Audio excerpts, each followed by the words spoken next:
नमस्कार मंडळी, स्वागत आहे तुमचं आमच्या पहिल्या व्लॉगमध्ये। तर गणपतीची तयारी तर चालूच आहे, पण आज आहे हरतालिका। तर आमच्याकडे हरतालिका देवींच्या मूर्त्या पूजल्या जातात आणि या मूर्त्या आम्ही पिढ्यानपिढ्या सुतार यांच्याकडूनच घेतो। तर सुतार काकांकडे आम्ही आलोय आज हरतालिका देवींच्या मूर्त्या घेऊन जायला। ह्या 2 मूर्त्या आणि छोटीशी शंकराची पिंड।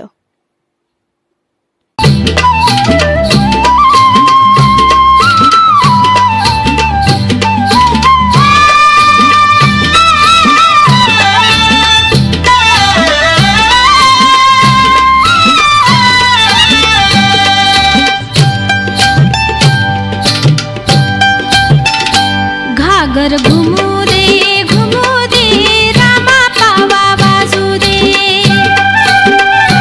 घागर घुमू दे रामा पावा वाजू दे।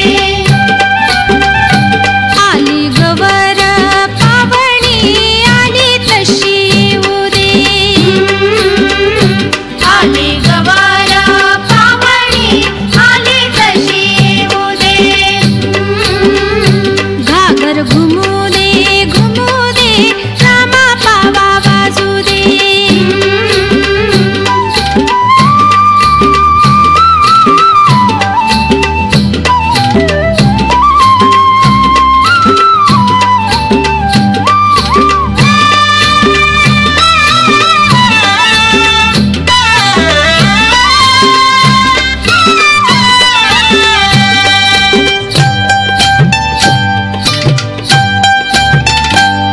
वाघ पाण्याचा हंडा गवर माझे नाव दे। हे वाघ पाण्याचा हंडा गवर माझे नाव दे। घागर घुमू दे आणि देवीला आता आम्ही गजरा मंगळसूत्र यांनी नटवणार आहोत।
हरतालिका व्रत हे देवी पार्वती आणि भगवान शंकर यांच्यासाठी खास असलेले हे महत्त्वाचं व्रत आहे।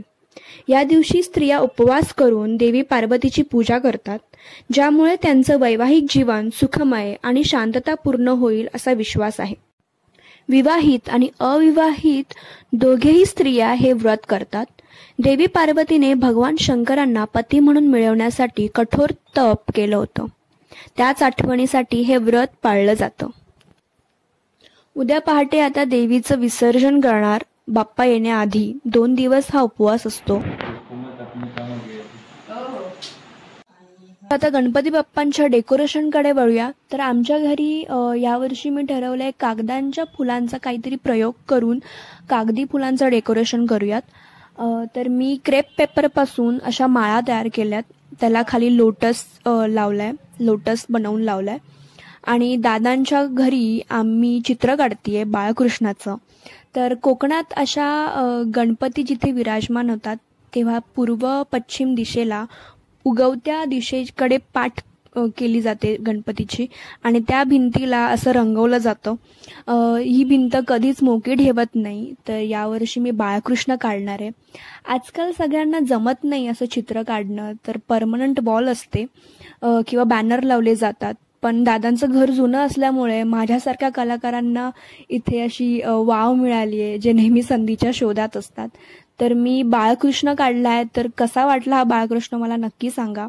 दादा मला रंग भरण्यात मदत करतोय आणि चालू आहे आमची तयारी. अशा छोट्या छोट्या गोष्टींमुळे आपली संस्कृती जपली जाते आणि आपली संस्कृती आपणच जपायला हवी, नाही का?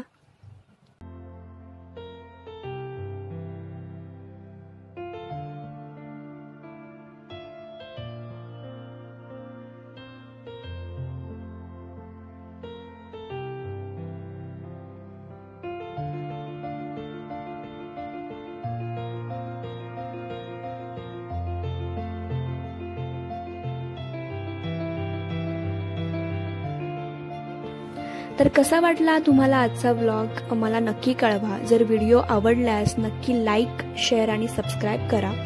आणि पुढे देखील मी गणपती आगमनाचे आणि बरेच व्हिडिओ टाकणार आहे. तर स्टे ट्यून आणि नक्की बघा. थँक्यू.